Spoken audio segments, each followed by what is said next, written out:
Marketing is offered as a general source of information only. Contents are not intended as a solicitation to buy or sell specific investments or to provide tax, legal, or investment advice. Always seek advice on your specific circumstances from your financial advisor. Views of guest speakers may not be shared by Cory Vance or Arctic Fox Financial Inc. Welcome back to Open Office Hours. I'm Cory Vance, founder and CEO of Arctic Fox Financial, and also founder and CEO of Coach Cory Vance. This is an ongoing series of episodes, which you can watch on YouTube. There's a video podcast and also an audio podcast on all the popular podcast platforms. So the purpose of Open Office Hours is to give viewers and listeners of the show an opportunity to get to know myself, a financial advisor, to get to know someone like me, a professional. Many professionals, I believe, are too removed from the clients that they're trying to serve.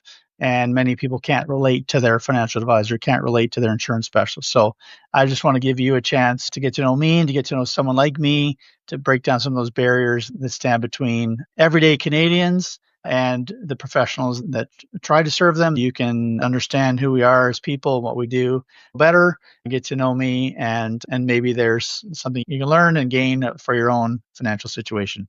Part of what we do here at Open Office Hours is interview guest experts, professionals in their field. Some of the people I interview are my go-to partners in serving business owners and members of my collaboration cohort. My guest today is Melanie Seneviratne, a fractional COO with Your Fractional COO Inc. She helps lawyers, she helps other professionals streamline their processes, increase their billable time or billable hours, and live the kind of lifestyle they went into business to enjoy. Welcome, Melanie. Please feel free to expand on anything I've said or correct anything I've said when introducing you there. Well, thank you so much for the introduction, Cory. So yeah, like you said, I help lawyers to streamline processes, increase their billable hours so they can live the lifestyle they want. Many business professionals do everything in their business: marketing, managing their finances, billing, sales, everything in the operations. They may or may not have others who help them in their team. So they spend way too much time doing things that they shouldn't be doing and way too much time on administrative tasks. So that's where I would like to come in and help them. Awesome. So yeah, I've heard it said from different thought leaders, it's people work in their business, not on their business. And what it sounds like you help professionals, lawyers in particular, do is to work on their business and less time in their business so they can have the lifestyle that they want, right? Absolutely. That's awesome. So I want to dig into that a little bit more as we go along here, but I want to actually go back a little bit. When you were a kid, when you were 10 years old, let's say, what did you want to be when you grew up? Funny enough, I actually wanted to be a teacher. The irony in that is that I'm the only person in my family that's not a teacher.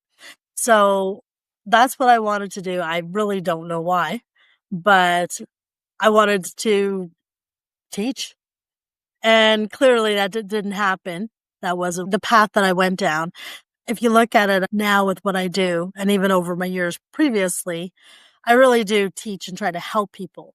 You don't get graded on it, but with what I do now, my goal is to really help people. That's why I started my own business, to do that, help make a difference in people's lives. It's funny you say that. You did end up basically doing a version of teaching, and it reminds me of one of my gurus, one of my favorite people, Robert Kiyosaki, the rich dad, poor dad guy. A lot of his family were teachers, and his dad was an administrator in public schools, and he always thought he would end up being a teacher and end up being an entrepreneur, but now he really teaches people. He coaches and guides people, which is very much what you do. You guide lawyers to help them to not only do a great job at what they do, because good processes are part of being a good lawyer, but having good processes obviously gives you more profit, it gives you more revenue, gives you more free time. Whatever the priorities are of the lawyer, having efficient processes helps them realize those dreams they have for their career. That's amazing. And I know you personally, for the record, for everyone, full disclosure, Melanie's my girlfriend, so I have an inside track on who she is and how she thinks, and I'm proud to feature her today on the podcast. So going back to you're 10 years old, you wanted to be a teacher. You said that's not the path you took. What path did you take in between wanting to be a teacher and ending up as, you can just give us a high level or list some different things you did, however you want to put it. But what was your path from wanting to be a teacher to guiding and coaching lawyers that you do today? Once I was out of high school, I basically went down the path. It changed a few times. I was working for one of the banks here. And then I decided to, once I was done college, I ended up staying at the bank for longer than I anticipated. But I ended up working for a telecom company here in Canada called TELUS. And I ended up staying there. Once again, it wasn't my plan because I thought, oh, I'll just work this job for a little bit. But I ended up staying there for 15 years and I built out a lot of corporate experience.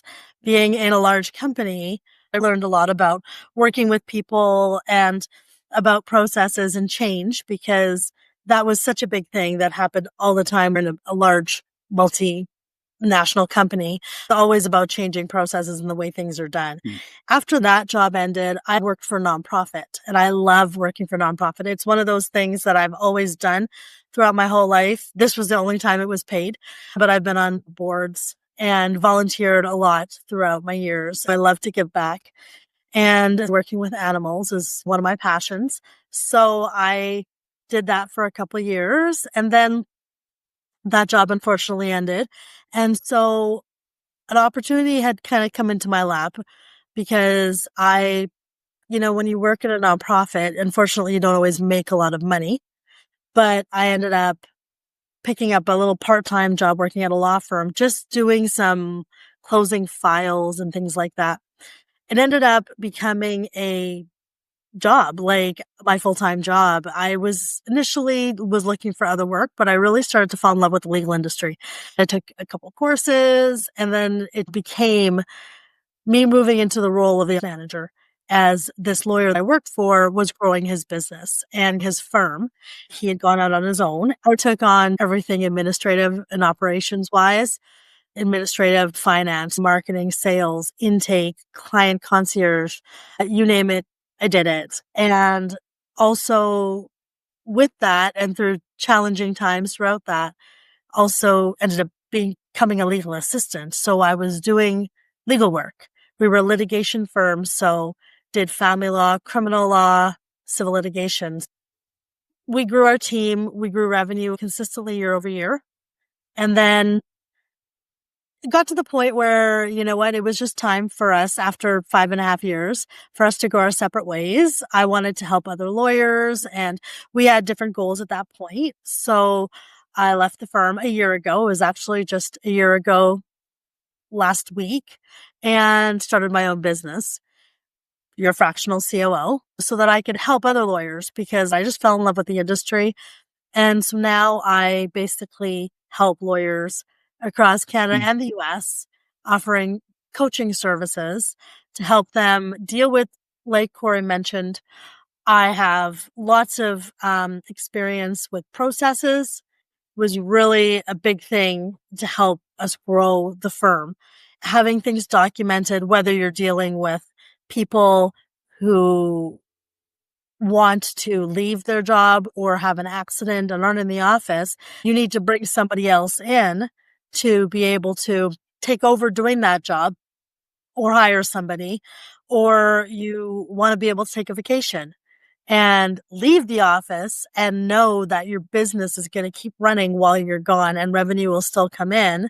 And then even being able to have a plan for the future when you want to sell your business or hopefully not close it down, but hopefully sell it. So all those things require efficiency and processes. So like I said, that's what I do is I help these lawyers to go through a process to establish what's wrong, what needs to be fixed, and build out that foundation so that they start on a path to streamline their operations so that they can start to see the growth that comes with that. And so that's what I do now. That's awesome. I want to dig into that a little bit, but I just want to say in passing, because I know everyone's thinking about is lawyers are the professionals that the average person loves to hate. And it's intriguing that you want to help lawyers. Most people would say, well, thank God someone does because they need help. But through knowing you and the lawyer you worked for and other lawyers I've known, I'll say officially to the rest of the world, lawyers are people too. They're far from perfect, of course, like we all are. So it's great that someone like you who knows how to help them, wants to help them, and is so capable of helping them to run more efficient offices, right? I know some of my less favorable experiences with lawyers were around what seemed from the outside, at least, to be inefficiencies in their processes and the way that they ran things and in terms of communication and different things. And those are things that you helped with at this law firm and that you help other lawyers do processes. You'd mentioned that during the time you were the business manager of the law firm for approximately 5.5 years, you were there. You mentioned some growth. What kind of growth happened, whether it's in terms of the size of the team, like the size of the revenue, those kind of things towards the goals of the owner and yourself as the manager of the operation? What sort of growth did you see? Let's just start there, and then I kind of want to dig into that a little further. Okay. So once we kind of got to the point of, okay, we're going to start growing and getting some processes in, the growth, there was two types of growth, really. There's obviously the financial growth. So once we got to that, and this also started during the pandemic when we started to experience the growth. And so it was doable during that time and continued for, like I said, about 4 years of my time there, where it was year-over-year growth. So basically, over those 4 years, it was a quadruple in revenue, right? And the firm, when I started there was myself and one other legal assistant and then the lawyer. And at one point she left. So it was just him and I for almost a year. But then after that, there was the growth where we hired assistants. We hired people in non-legal positions, which is very important in a law firm. You need to have all those different areas covered. And so when all was said and done, we grew to 6 employees. So yeah, there was a revenue growth and there was people growth to start building up the team. Excellent. So that's something that you help other lawyers and small, whether they're a solo lawyer, a small law firm, medium-sized law firm. We were talking recently about how even large firms aren't necessarily run efficiently and how you can help even a larger firm to correct some of those inefficiencies and become more customer focused and more profit generating and that sort of thing. What are some of the key things? You don't have to list all, I'm sure there's 100 or more, but what are 2 or 3 key things that a lawyer or a smaller law firm can do to, within 90 days, they could start today and within 90 days make a difference in the law firm? What are 2 or 3 things that are either areas they should focus on or things that they could do to start to move the needle on having a different kind of experience as a owner of a law firm? Well, one of the biggest things, which is obviously what a lot of my business is based off of, is having processes. So, like I said, people don't think about it until you need it. For example, how to file a document or how to name a document may not seem like a big thing, but if you don't have consistency within your firm, then you're going to end up losing documents, misplacing them, struggling to find something. So that's just one little example. You establish a process and now you have consistency amongst all your staff. So it makes the organization of your files much easier. One of the biggest things, aside from starting to get processes going, is your billing. You got to collect your revenue, because if you don't have your processes laid out on collecting your money, like how often you bill, doing time entries and making sure they're done correctly and efficiently for your client's benefit. Because one of the things I read in a book was when you are doing an entry for your time, which a client's going to see on their bill, you got to tell a story. That client should be able to look at that bill and know exactly what's going on so that they don't have to ask, what is this? Was this done? They know that you did X. Billing, getting your billing process, like I said, which goes with the collecting and how you manage your trust accounts, all those things. But probably some of the biggest things initially. I also think having a receptionist or an intake person, so kind of that salesperson always has to answer the phones, and they have to know how to, if it's not the receptionist, passing it to another person who can, but having a person who can handle a prospect. And what do I need to ask them? How do I qualify them and screen them to make sure that we can help them and there's no conflicts? And then, passing them on to the next stage of that whole cycle, of the sales cycle. So those are probably three of the most important things that I think really need to be focused on for a lot of firms. A lot of lawyers tend to think, oh, I got to hire a legal assistant. I got to hire a paralegal or a attorney, which is true because you probably need that if you have a growth plan to bring in more money. Not enough focus is also put on the value of that. There isn't money coming in directly from the person answering the phone, but when they do their job right, it's going to flow through the company. There may not be a direct financial gain, but it's the indirect financial benefit that comes out of that. Those are really important things that law firms or lawyers of any size need to make sure that they have really down packed. Now, you made some really good points here, and I want to flesh that out a little bit. You talked about hiring some key people and, let's say, a receptionist. You can't necessarily bill her time, right? But she takes time that the lawyer might have spent doing administrative tasks, frees that lawyer up to then do billable time, right? So there's a nearly immediate financial benefit to the lawyer for having some of those processes in place.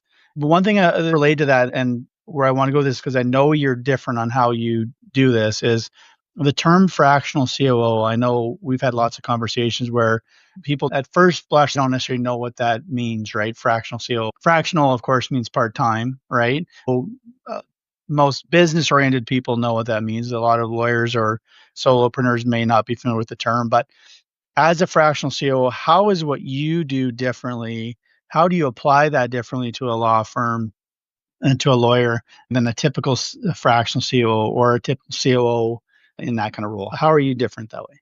Well, if I could use one word to describe that, it's implementation. So just, a couple of months ago, I had a meeting with the executive chair for the Canadian Bar Association, and I explained to him, this is what I do. And he was like, oh my gosh, that's amazing. That is so good. This is what lawyers need, which led to me doing a presentation with the Canadian Bar Association about what I can do, but not only what I can do, but what they can start doing, which, like I said, was processes. People don't have time. The reason they reach out for the most part is because they need help. And so normally what I do is, I'd have that initial conversation if they're, in Calgary or wherever I am located, because I tend to be able to work anywhere. I'd have an in-person meeting with them. Otherwise, it's virtual. If they want to move forward, we do a business assessment, a deep dive into all the different parts of their operations. And of course, through this, I've discussed with them, what are their goals? What are their biggest challenges? I'm going to pick up, because I have the experience in these areas and knowledge, I'm going to pick up onto like, oh, they need to do this or they need to do that. And then what I would do after that is basically give them a report and say, okay, this is what came out of this meeting. This is what you need to work on.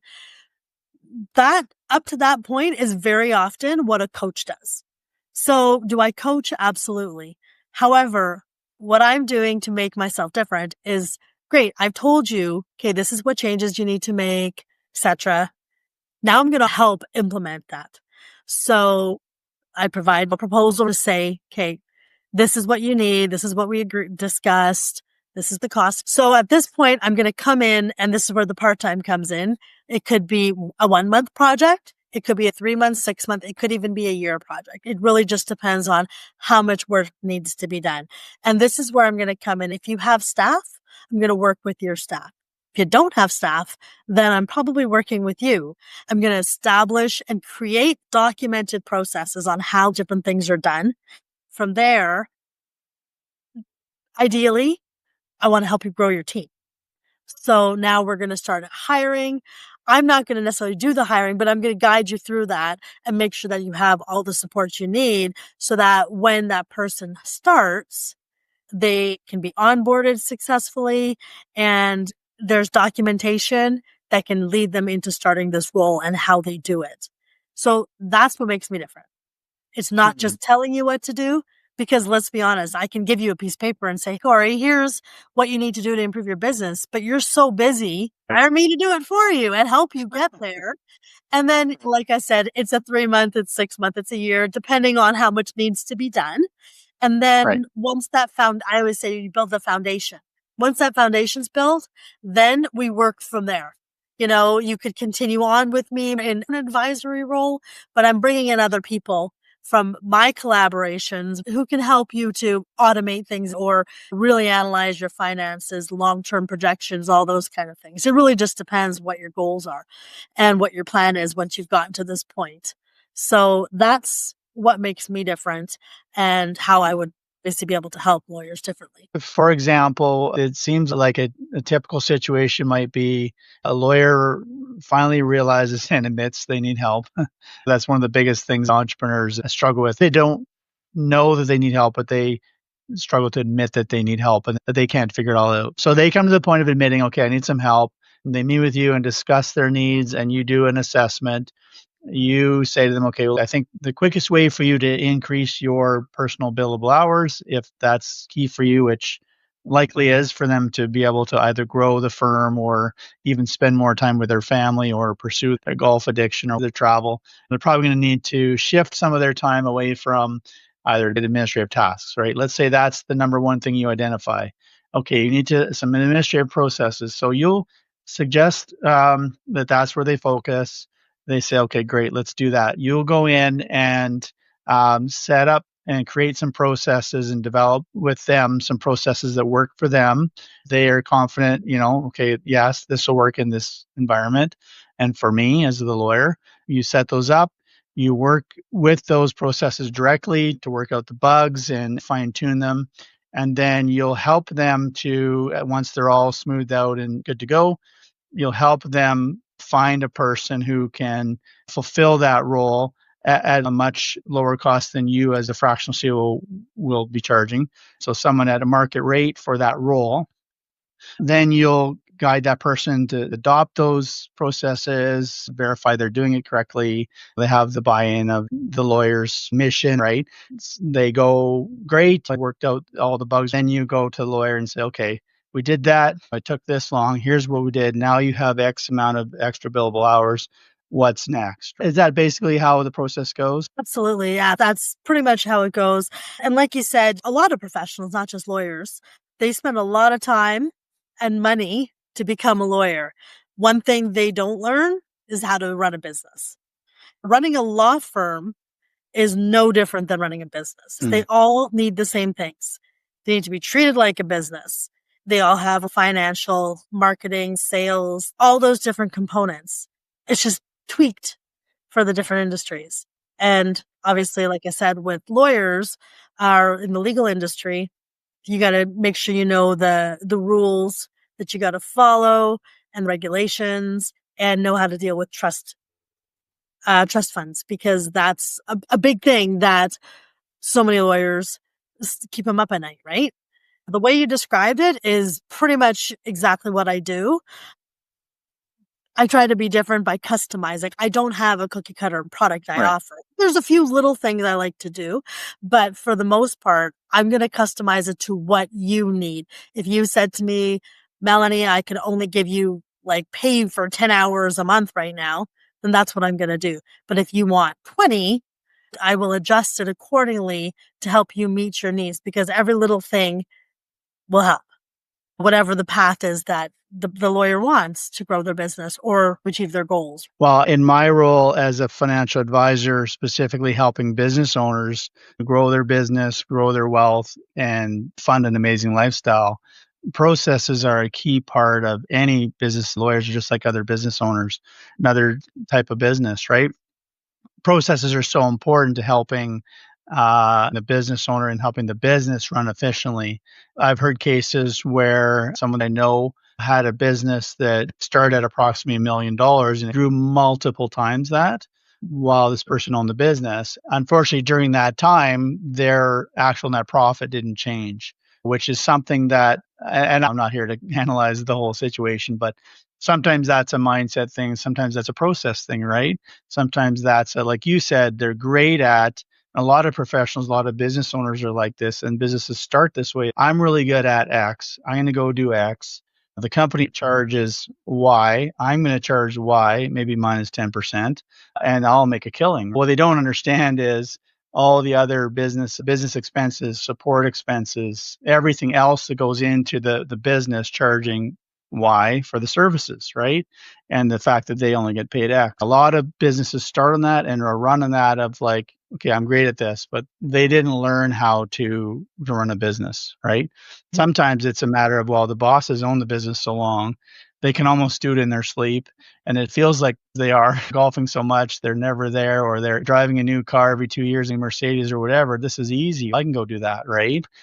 The reality of running a business is a totally different story, which is why a lot of businesses don't make it past the first 1, 2, or 5 or 10 years, right? As a financial advisor that serves business owners, I wanted to bring you on and introduce you to my listeners and viewers. It's so important that business owners think about, how can I make my operation more efficient? Whether they want to sell their business in the near term or whether they're not even thinking about selling their business, the sooner a business becomes efficient and has things like you offer, regular good processes that create efficiencies, more profit and potential for growth, and develop more of their people. When you have more profit, obviously you can afford to develop people, right? You develop yourself personally. You can spend more time with your family, whatever the goals are, right? But the sooner that a business owner, or in this case, a lawyer, sets those processes, efficiencies in place, the sooner they start to see a return on their investment in the business, and the longer timeline they have of a profitable and eventually a very profitable business if they keep going. I'm just excited by what you do. I think it's fantastic. I was just going to share, following up to what you just said, part of what I do within my business, I contract out to a company in the US called Upleveling Your Business. And so I'm a coach. So I coach lawyers there as well to develop their processes to help them become more efficient. The owner of that business, she's a lawyer by trade. And when she sold her business, part of the reason she sold her practice to start her own business was because she fell in love with the business side and the processes. The stack of processes that she had when she sold her law firm increased the value by $100,000. And that was 10 years ago, and that was US dollars as well. So even if it was just in Canadian dollars, $100,000 value just because she had the processes documented is insurmountable to any business owner, legal or not, to have those documents done. Because, like I said, it just adds to the value of your firm. Maybe your exit plan is not, I'm going to sell my firm in 20 years, but you never know. You could get in an accident next week, unfortunately. And now you just can't work to full capacity. So your plans could change and you have to be able to, that becomes an option to possibly sell your firm. So getting that stuff set up as early as possible to avoid what could happen potentially, worst case scenario later, but just to make it more efficient now, because usually 80% of lawyers spend their time on administrative tasks. Yeah, that's a pretty high number, right? And a lot of the time too, they do not have, like I said, not only the knowledge, they may just have that mindset issue that nobody else can do this. Like, nobody can manage the money. I don't want anybody else to manage the money. And yeah, you have to put trust in other people to be able to do that. But part of that also becomes delegation. And that's another big part of growth, right? Because being able to delegate and have processes, you get those things in place and you can easily increase your revenue by minimum of 15 to 20%. Not necessarily that week, but, in a short period of time, you can definitely see the benefits of that. Right. Right.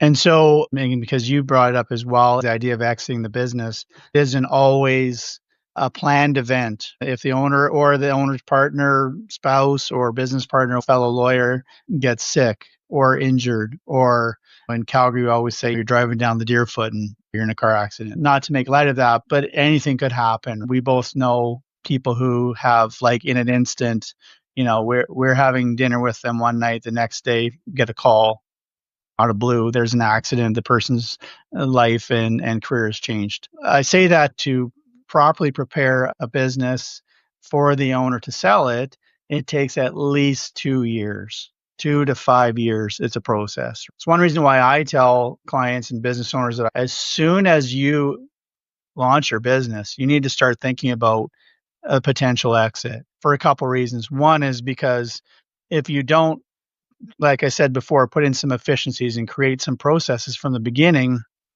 you can grow to a point, and you could grow. Some businesses grow very successfully. I've heard $20 million business, no business plan. Sometimes things like that can happen, but the amount of inefficiencies in the profit that is wasted in that time frame because there was no business plan, because there was no actual marketing plan, because there was no good set of processes, that could have maybe been a $50 or $100 million business instead. The other thing is that because it takes 2 to 5 years to plan, the sooner you plan and put that plan in motion, the more profit you have for longer. But it could be a year or 2 years into your new business that something happens to yourself or a spouse, or God forbid, your child. So it's about planning for the future, but it does help create a better lifestyle for you in the meantime. But it's also about minimizing any risks, the SWOT analysis, right? What are the threats to your business? The T is for threats, right? So one threat of any business is something happening to the owner or someone that's close to them. So 100%. The other comment I'll make briefly,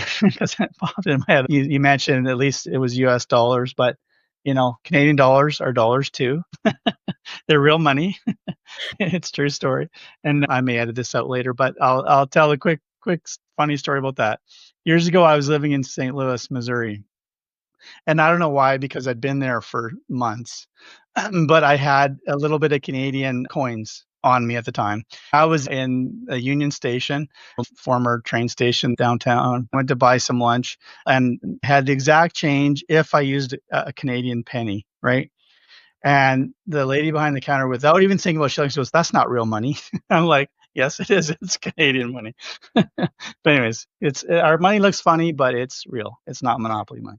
For anybody who's watching who's not in Canada, we don't have a dollar bill or a $2 bill anymore. It's coins. We call it the loonie and the toonie. I don't remember how many years ago it was phased out. After 2021, it was no longer accepted as legal tender.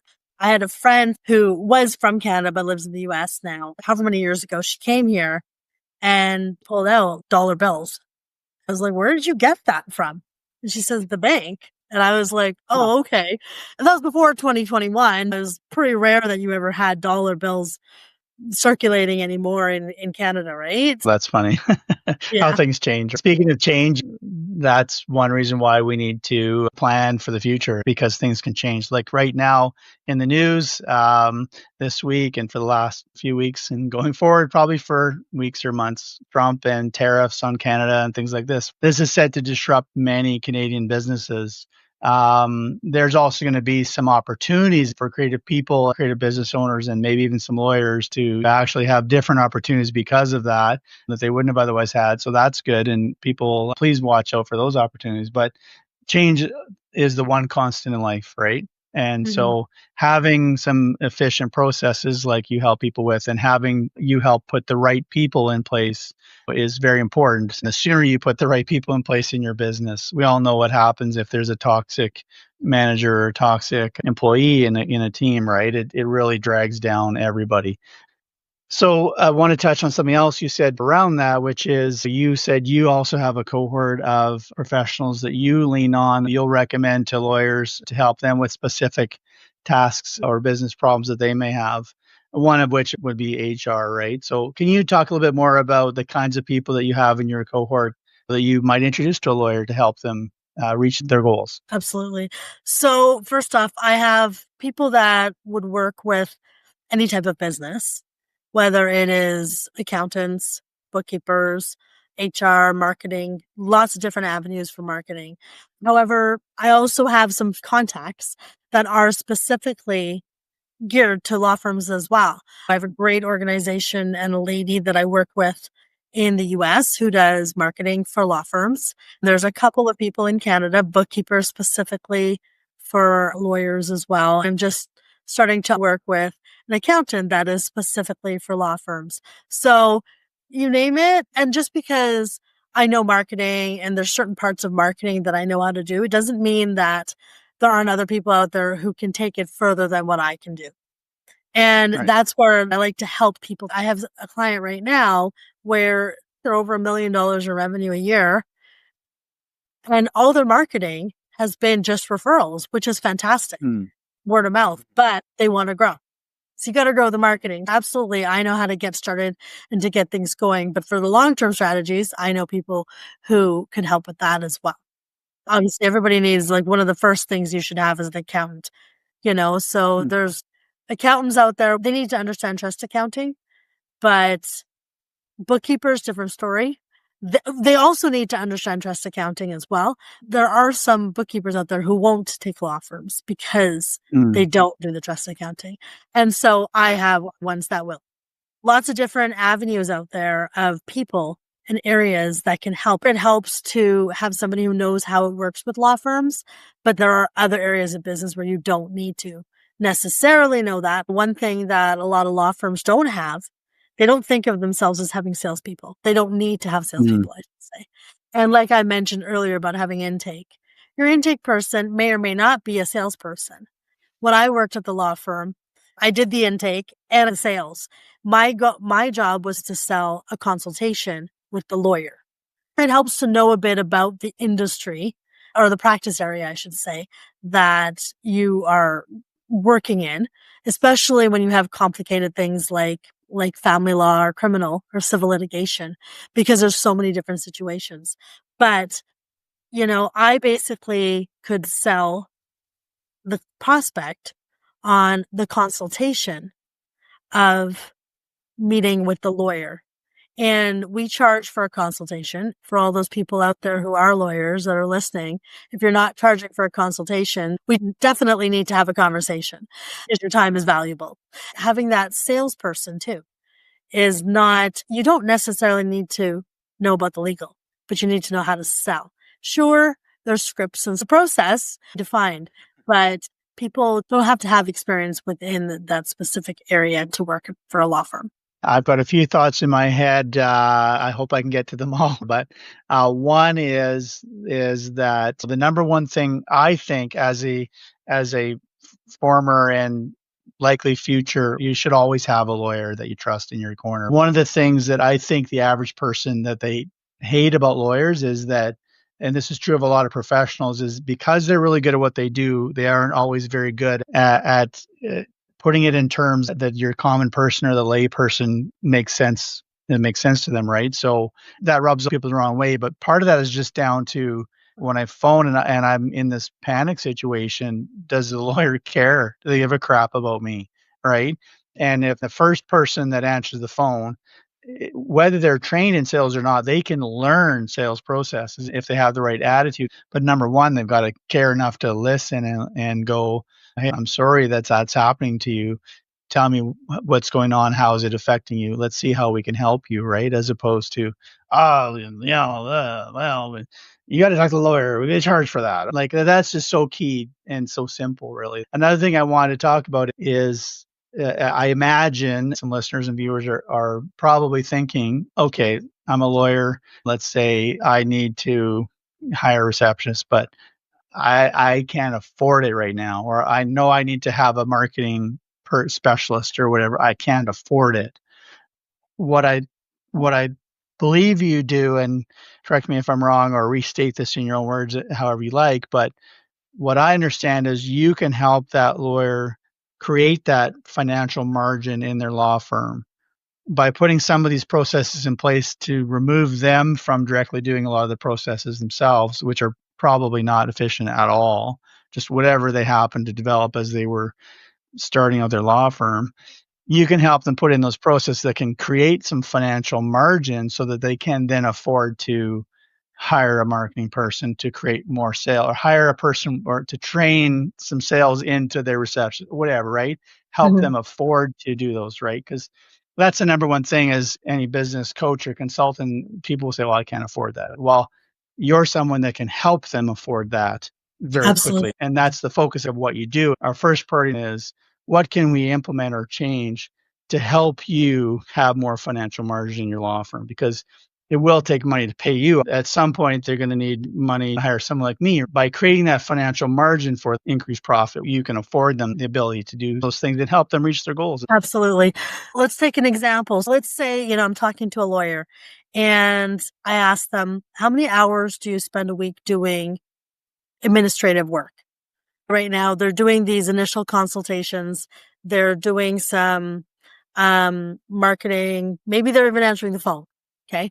So because they're starting out or they have a legal assistant, that legal assistant may also be doing this.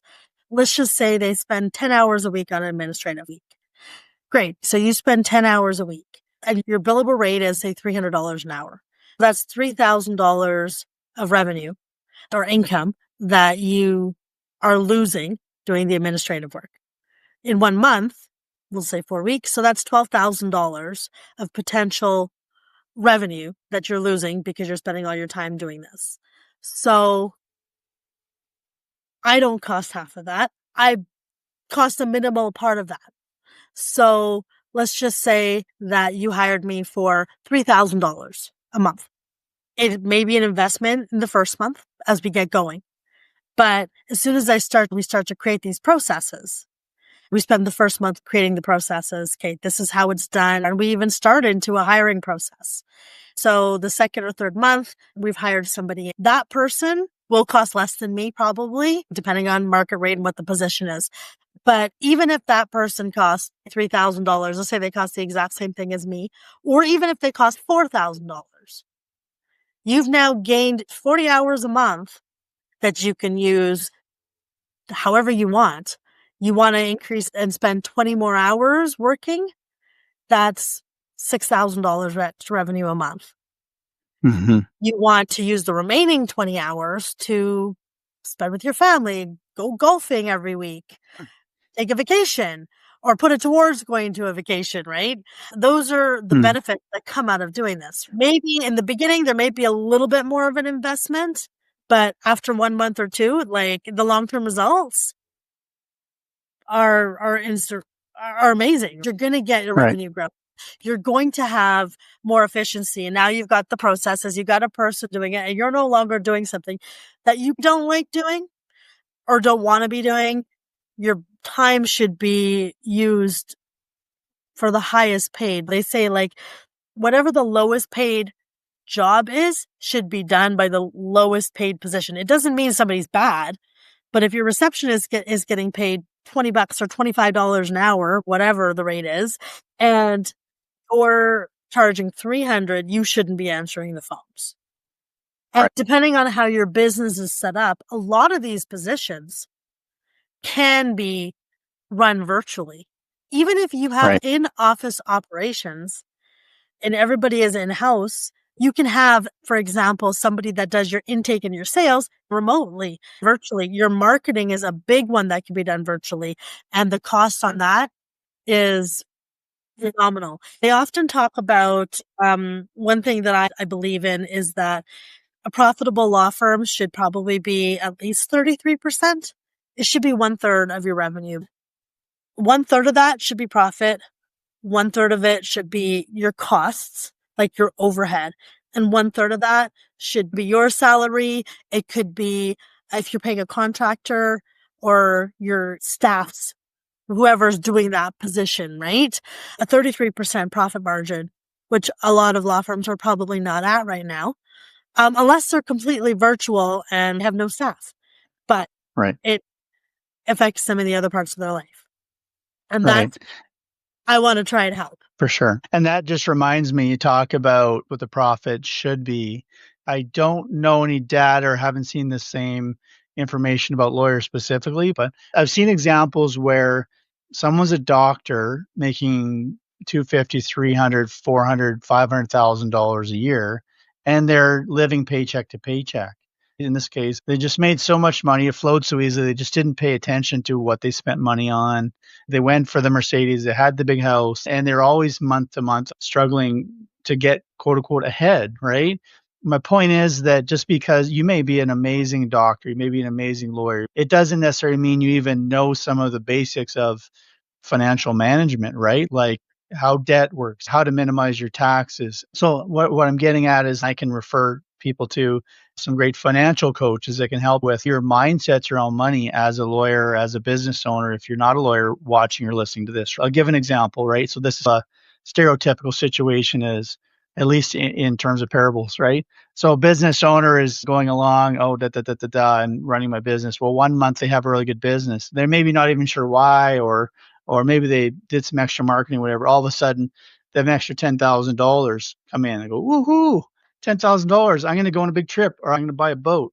So they buy a boat. The next month, their sales are down. Now they can't pay their employees. Now their employees want to kill them because they saw them buy the boat and they're showing it off. And then you're asking me to wait to get paid. Like, I'm out of here, right? That kind of thing destroys the morale of an organization and can ultimately lead to a financial downfall, which is one of the things that I want to help prevent for lawyers and for business owners. Some of this is just as simple. I say simple, it's not necessarily easy, but it's as simple as learning to think differently about your money, the company's money, in this case, your law firm's money. I'm not even talking about the trust account. I just mean like what you choose to spend money on, where you choose to invest your marketing dollars or your time doing different networking things, right? So these are all things that are foundational to financial success that we haven't even really touched on up until now. But you have people in your cohort, I have people in my cohort as well. Some of that overlaps, of course, but we both know people that can help with mindset coaching, financial coaching, and other things that help business owners and lawyers to have the stability in concert with what you do and what I do, creates financial margin, some extra profit in their life to be able to afford to take a day off and go golfing, see their family more, travel more, or whatever, right? Sometimes they need that just for basic survival until they can get enough clients to start down the road with you or me. One of the things I often see too is that some of these law firms, the smaller ones or solos, is exactly what you said. Get their money and use it. Then tax time comes and they have to pay $10,000, $20,000 or whatever in corporate taxes. And they don't know how to budget. And one of the things that I am a big supporter of, I wasn't always until I got on board with it, is the profit first methodology. There's been a couple of times with some clients where I basically come in and, Kate, you know what, let's organize your books a little bit. Creating like a short-term cash flow budget, right? Like, okay, you've got X coming in. Let's break down where you're spending it, all the different expenses. And then, okay, now where can we save? Where can we cut some of this? That's the budgeting part of the cash flow budget. I was really good at doing that at the law firm. The owner, after I left, has repeatedly told people that I was so good at managing the money. And I love doing that. Yes, I'm not an accountant, but I'm one of those people who loves to manage money. And the profit first methodology is basically, as opposed to revenue minus expenses equals profit, it's revenue minus profit equals expenses. So it's always putting aside some part of that money into the business. You draw from that once a quarter. Part of that money is yours to spend how you want. You really need to plan it out and not be sporadic, especially if you don't have stable income necessarily every month, Right. of where Right. you're going to put your money, how you're going to spend it, and make sure that you can, especially if you are on a growth pattern, that the revenue is matching it as you go, Mm-hmm. right? With your profits go up. And that goes to the point you said earlier about increase of revenue, but the take home profit was the same amount. Because if you follow that 1/3 principle, so let's just be hypothetical. It's a little bit harder when you're doing a receptionist, but if you were hiring somebody who is a associate, you're going to hire an attorney, right? Because that's going to bring in revenue for you. So let's say you're paying that attorney, I don't know, I don't even know what the going rates are right now. It depends where you're located, but let's just say it's $50 an hour. I know that's probably low, but we'll just say it's a junior lawyer. So it's $50 an hour, right? You should be charging at least $150 an hour for that person. That means you should be making $50 an hour profit from them. 50 went to your overhead, 50 goes to the cost of them, $50 goes to your profit. So if they are doing 50 hours of billable work a month, that's $2,500 profit. And for a year, that's $30,000 profit on your investment in hiring that person. So you have to make sure that you can't hire a lawyer and pay them $300 an hour and charge $400. Well, you can, but your profits are going to be so minimal off of that once you take out all the overhead. And so it becomes a little bit different when you're talking about the non-billable, like the admin stuff. You really have to go through a process to figure out what's the value, right, of that position. So for example, if you had somebody who's doing your intake or your sales, and you're paying them, let's say $30 an hour, what's the value of a case that comes in? So if you do family law and your average case value is, say, $20,000, it takes a little bit more work to figure it out backwards to what their value is, what you're going to pay them, your return on that. So those factor in a little bit differently, but it's all about adjusting it to match where you're at right now. It's kind of the same as in your personal life. I know a friend who used to work in oil and gas and made well into the six figures. She decided to start a new business, quit the corporate world, we'll call it, but didn't adjust her lifestyle. So she's still living off of making, $150,000, $160,000 a year. Now she's a business owner in a retail type of business, making a lot less profit. And it affected her. Her mortgage was based off of that salary and everything was based off of the first salary. So it carries over whether it's personal or business. You have to adjust and sometimes do it slowly to build up to what you're looking for or what your goal is. If your goal is to take a trip to the Antarctic, we know that's going to cost you at least $15,000, if not more, a person to go. If you have a really good month, you just can't be like, okay, good, I made an extra $15,000. I'm going to go away, because if you don't have your processes in place, that is not going to continue. That's another reason why you need to have your processes in place. I can take next month off because my business can run without me here.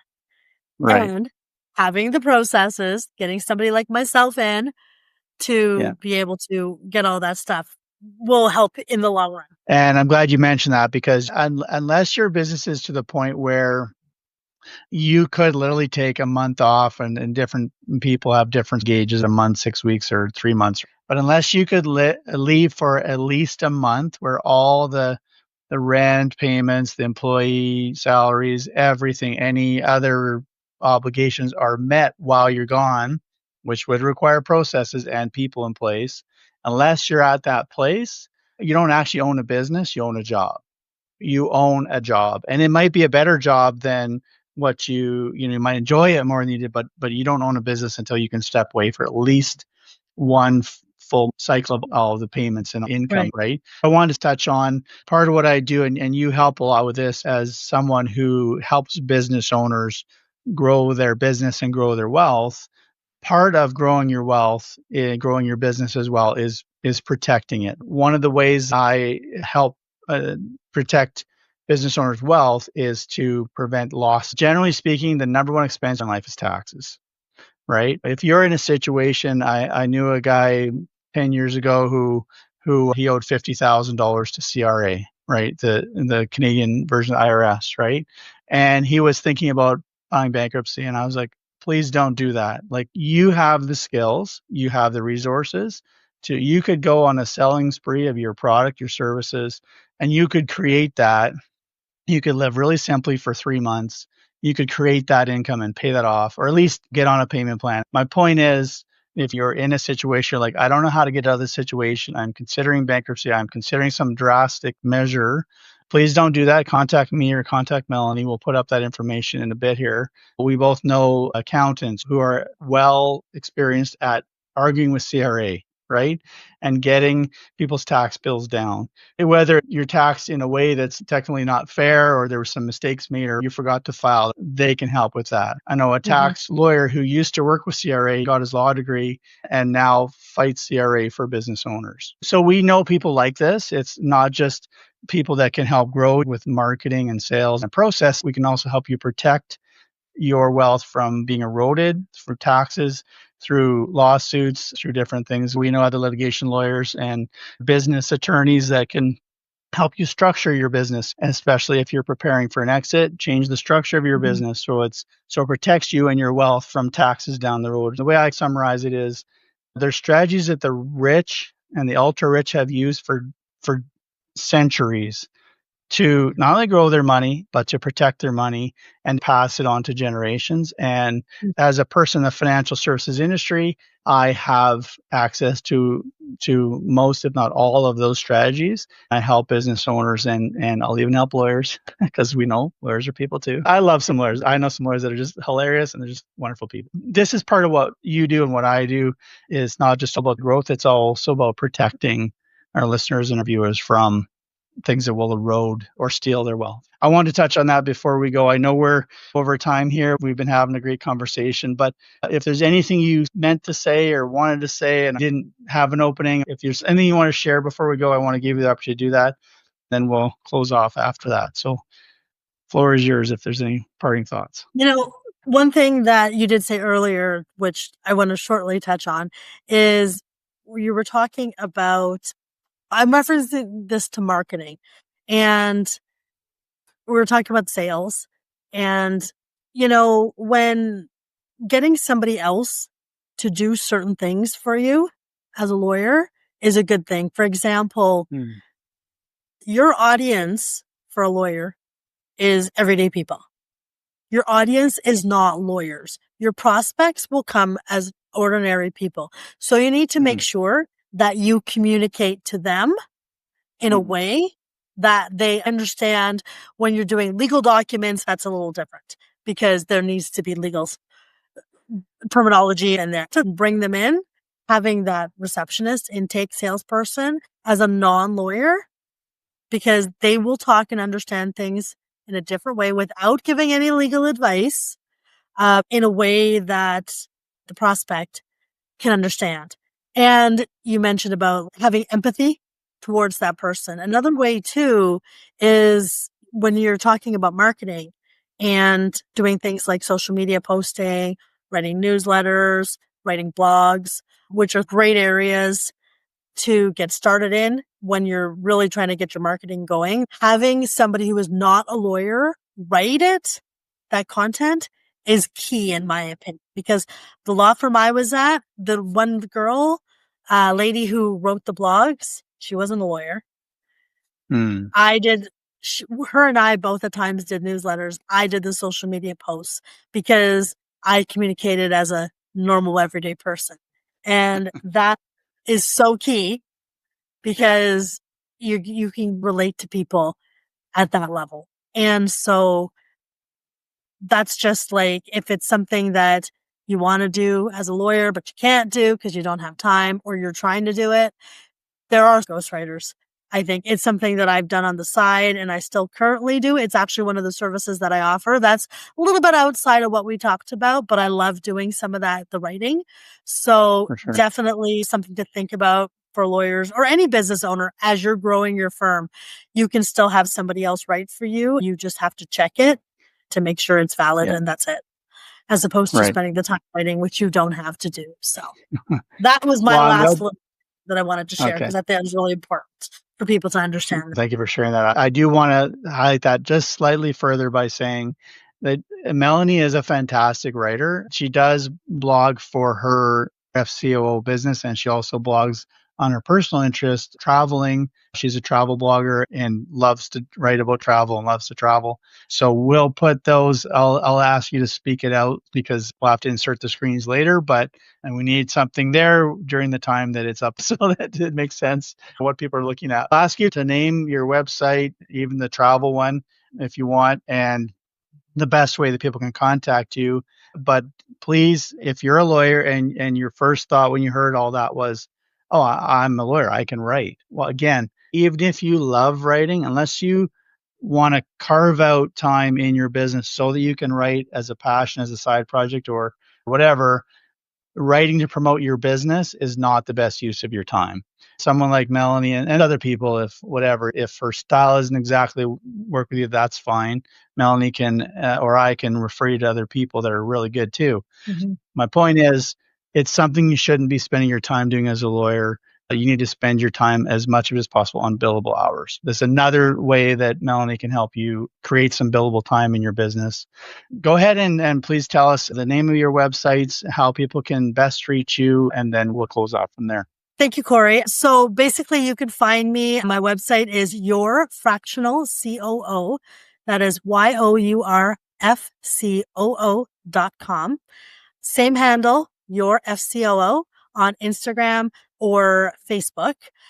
Because you've listened to this podcast, I'd love to offer you a 10% discount on any of your services that you do go forward with booking with me. Feel free to reach out to me at melanie@yourfcoo.com and just mention that you heard me on the podcast. With regards to the travel website, it is theworldtravelgirl.com. I focus on helping people explore the outdoor worlds through hiking, bird watching, and exploring countries all over the world. I would love to have any of you reach out. Same handle, The World Travel Girl on Facebook, Instagram, or Pinterest. Thank you so much for having me on today. I really appreciated it. Awesome. You're very welcome, Melanie. And I can't believe we got an hour and 24 minutes of recording before we said the word birder. You're a huge birder, and I've been a moderate birder for years, and obviously more so since we met. If you want to reach me and learn more about what I do and how I can help you grow your business, grow your wealth, and fund an amazing lifestyle, you can reach me at arcticfoxfinancial.com. That's the one company I founded. The other company I founded, Coach Cory Vance, you can reach me at coryvance.com. And also you can look at me at Apple Podcasts, which is Open Office Hours with Cory Vance. And you can search me on YouTube for that as well. And all the podcasting platforms, I'm all there. You can phone me, text me at 586-9869 or email me at Cory, no E, Cory, Cory at arcticfoxfinancial.com or Cory at coryvance.com. Either way. Thank you again, Melanie, for your time today. It's been wonderful having you. I look forward to more conversations. Thank you, Cory. It's been amazing. Thank you so much, Melanie. And I look forward to having you on again. If you are a lawyer and you have dreams of being bigger than you are, please contact Melanie or contact me. I'll put you in touch with Melanie. If you have a business that's not a law firm and you want to grow and you're stuck or you're just not living the lifestyle you want, to reach out to me. I'll be happy to chat with you about that. There will be on the screen, I'm not going to point because I'll probably point in the wrong corner, but on the screen right now, you can see a QR code, which will be for contacting me through my calendar link. Melanie's was on there already for the screen that we put up. You can rewind and look at that. Reach out to us. We're here to help you. We want you to be successful, and we'll do everything we can to make that possible. Thanks so much for your time, and we'll see you in the next episode. Cheers.